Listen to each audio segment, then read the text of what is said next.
Kia ora, and welcome to my daily chorus. I'm Bernard Hickey for the Kaka.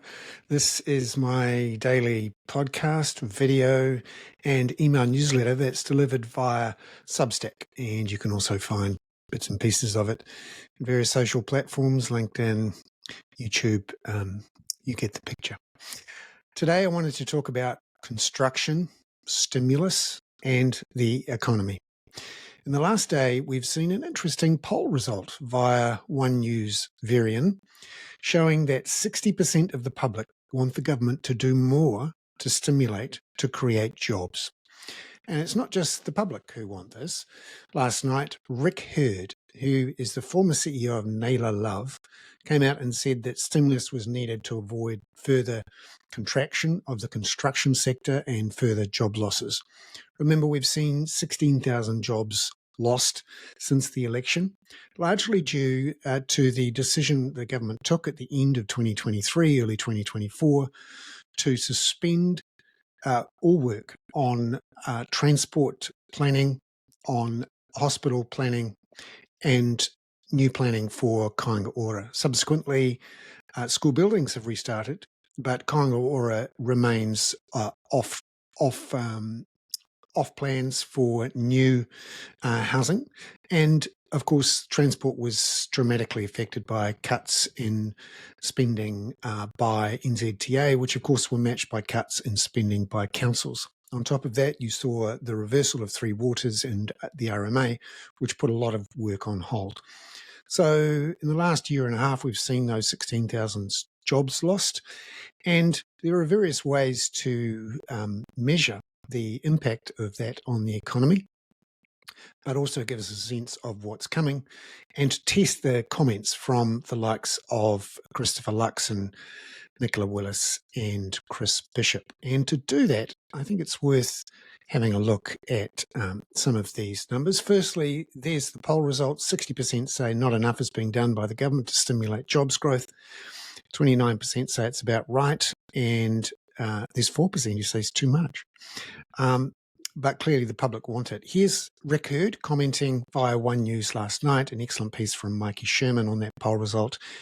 Quote, "It's time for stimulus, otherwise we're going to see a continuing downturn in the construction industry and more people losing jobs and more misery." It's worth knowing that Rick Hurd is the former CEO of Naylor Love. He is no, usual suspect criticising the government. He is very much about the industry and knows exactly what's going on and is saying that it can't go on. Yesterday, we got some numbers to show what's actually happening in the industry. And one way to measure activity, and there are many, is to look at concrete production, in particular ready-mix concrete production. Stats NZ produce these numbers quarterly, and we saw another big slump in ready-mix concrete production in the June quarter, back down to the lows we saw in 2012. This is a chart via Shamabeel Jacob from Simplicity, showing what's happening with investing and spending on these sort of big items that give you a sense of what's happening in the economy.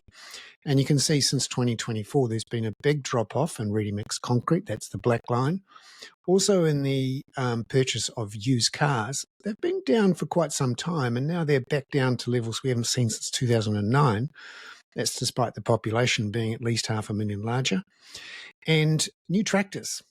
Farmers are doing a bit better at the moment. You can see a bounce there, but we are, virtually at half the level of new tractor purchases that we saw in 2005. So businesses are not investing, and neither are consumers, and it's flowing through into the construction sector, who of course are some of the biggest buyers too of new vehicles and used vehicles.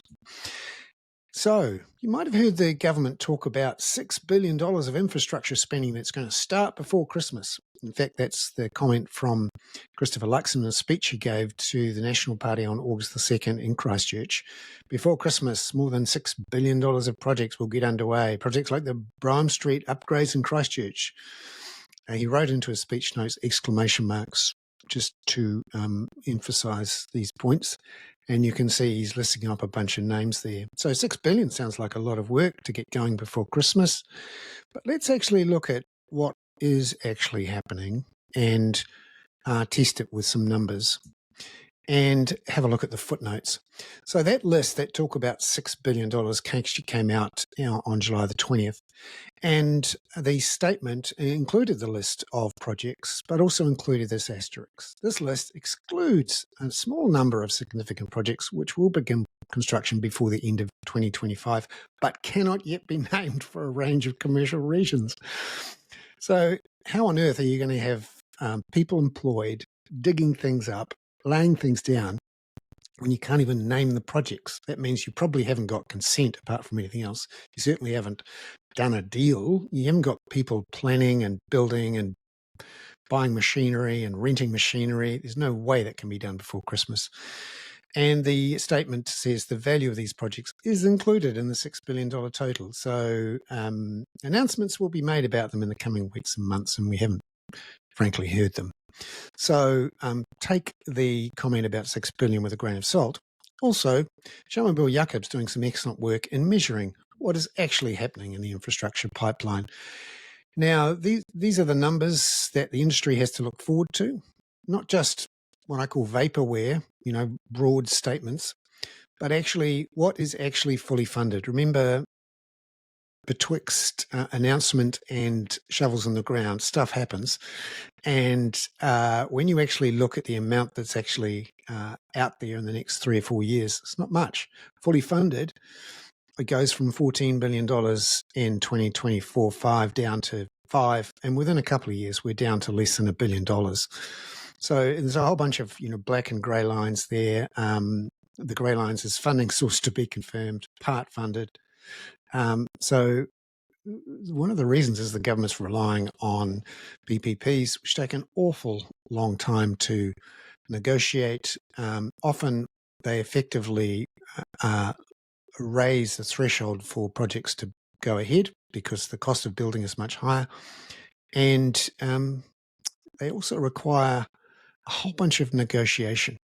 So this is one of the problems we have here. The government effectively stalled, froze, and cancelled a big chunk of infrastructure and construction spending at the beginning of 2024. And lo and behold, we're now looking at a double-dip recession in the June quarter. And a lot of the public beginning to ask questions, hang on a minute, what's going on here? You can see that flowing through into the poll results, and now even people in the industry, including Rick Hurd and last week Simon Bridges, traditionally supportive of the current flavour of government and certainly connected to their sectors, are saying, hang on a minute, we need some infrastructure spending and government stimulus. I'm Bernard Hickey. That was the Daily Chorus for Wednesday, August the 13th. Ka kite anō.